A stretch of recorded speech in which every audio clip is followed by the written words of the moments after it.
Yes बेटा. Now the next step of the urine formation is tubular secretion. अभी हमने क्या पढ़ा था? Tubular reabsorption. That after tubular reabsorption there is tubular secretion.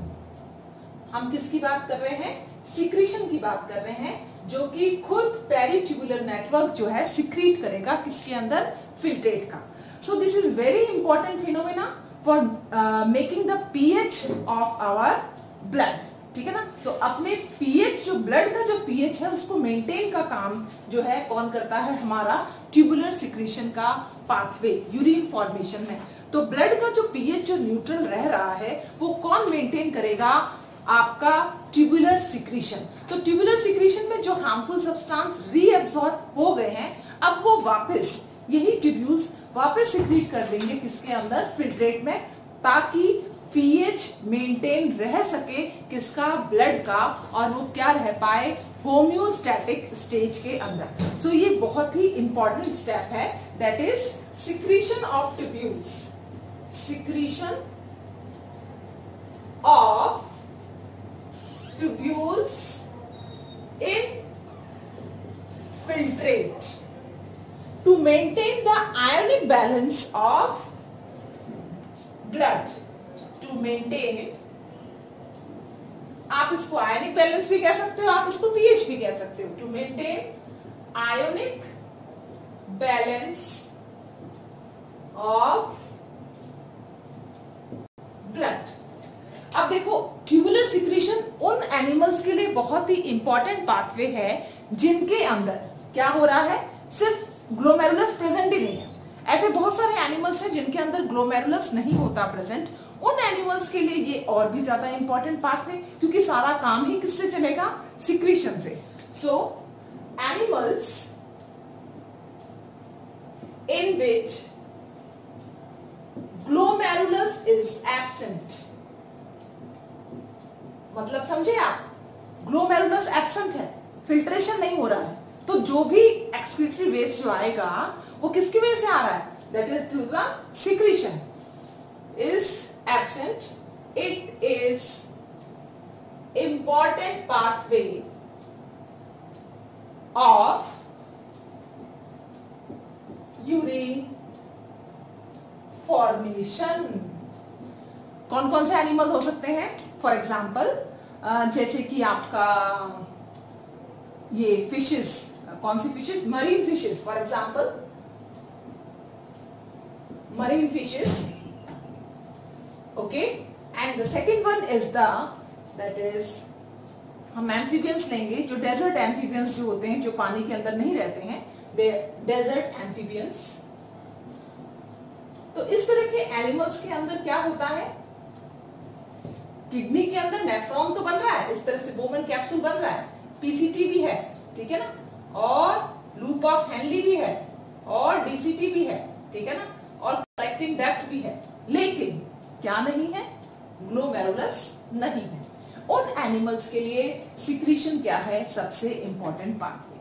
और हमारे लिए, हमारे ब्लड का पीएच मेंटेन करने के लिए सिक्रीशन सबसे इंपॉर्टेंट पाथवे. तो अब गलती से जो आपके ब्लड के अंदर जो भी हार्मफुल सब्सटेंस थे, अब वो हार्मफुल सब्सटेंस वापस री एंटर कर रहे हैं किसके अंदर? एब्सॉर्ब हो चुके हैं, गलती से रीएब्सॉर्ब हो चुके हैं, वो वापस एंट्री लेंगे किसमें? फिल्ट्रेट में, ताकि बॉडी उसको क्या कर सके? रिमूव कर सके. ठीक है ना. So that is the tubular secretion. तो ट्यूबुलर सिक्रीशन के लिए एक बार हमको फिर बनाना पड़ेगा क्या?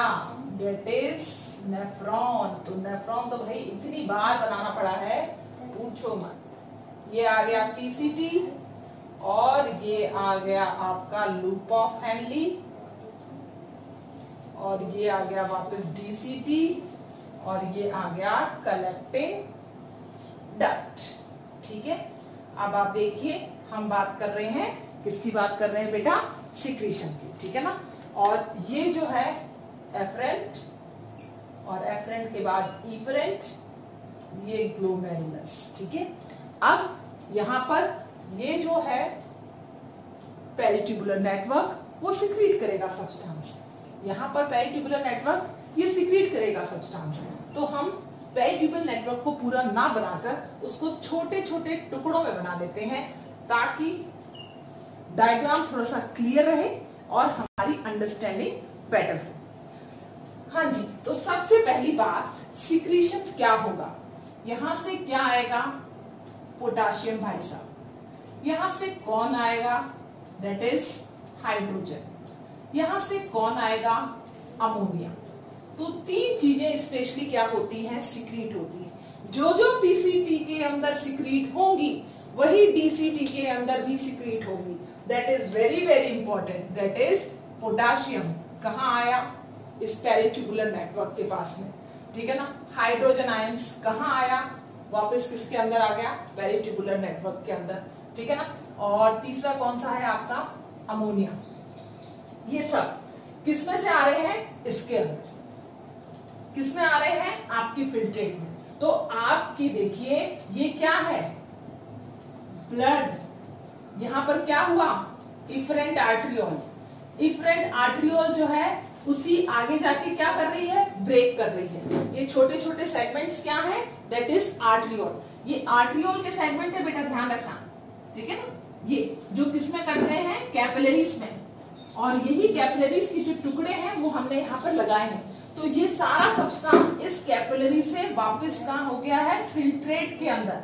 मतलब ये बनाया है किसने, आपके ब्लड ने सिक्रीट कराया, सिक्रीशन बनाना, और उस बनाकर किसमें डाल दिया है, इस फिल्ट्रेट के अंदर क्या कर दिया है, डाल दिया है। तो तीन सबसे इंपॉर्टेंट सिक्रीटरी सब्सटेंस कौन से हैं, फर्स्ट पोटाशियम, सेकंड हाइड्रोजन, और तीसरा है आपका अमोनिया। तो ये अमोनिया जो है रह जाता है, वो भी सारा किसमें, ब्लड अपने पास क्यों रखेगा अमोनिया को, तो टॉक्सिक सब्सटेंस है, ब्लड तो इसको तुरंत निकालेगा भाई, बाहर जाएगी। तो ब्लड को कह दिया आउट, वापस जाओ यूरिन के अंदर। तो ये सब किसमें आ गया है, यूरिन के अंदर, ठीक है ना। हाइड्रोजन आयंस, भाई इसको कौन रखेगा, ये तो हमारी एसिडिटी को बढ़ा देंगे, यानी कि आपका जो है ब्लड का पीएच क्या हो जाएगा, एसिडिक। हाइड्रोजन आयंस को क्या कर दिया, रिमूव कर दिया, कहां डाल दिया, वापस फिल्ट्रेट में डाल दिया। तो इस तरह से आप देखोगे कि हाइड्रोजन आयंस, पोटाशियम, अमोनिया, ये सारे के सारे किसके अंदर आ गए हैं, फिल्ट्रेट के अंदर आ गए हैं। तो ये जो इनकी सिक्रीशन हुई है और सिक्रीशन के बाद में ये जो फिल्ट्रेट में आना है, इसी प्रोसेस को हम क्या कह रहे हैं, ट्यूबुलर सिक्रीशन। ओके, अब आप एक और चीज ध्यान दें कि यहां से भी क्या हो रहा है, कौन आ रहा है, दैट इज हाइड्रोजन आयन, कौन आ रहा है, पोटाशियम आयन। लेकिन एक इंपॉर्टेंट बात, ये वाला कलेक्टिंग डक्ट खुद क्या करेगा, खुद ये क्या कर रहा है, यूरिया का सिक्रीशन कर रहा है, किसके अंदर, ब्लड के अंदर नहीं, इंटरस्टिशियल फ्लूइड में। क्यों करा भाई इसने ऐसा, इसने ये स्मॉल अमाउंट ऑफ यूरिया इसमें क्यों डाला, इसने ये स्मॉल अमाउंट ऑफ यूरिया इसलिए डाला ताकि ये जो कंसंट्रेशन जो हो रही है लोअर, उसमें मेडुला, आपने पिरामिड पढ़ा है इस तरह से, इस पिरामिड का जो लोअर पोर्शन है, यहाँ पर कंसंट्रेशन कितनी रहती है, 1200 मिली ऑस्मोल। तो ऑस्मो रेगुलेशन मेंटेन रहे लूप ऑफ हेनली के अंदर, और हाइपरटोनिक जो है वो बना रहे वहां पर, ताकि मिनिमम लॉस हो।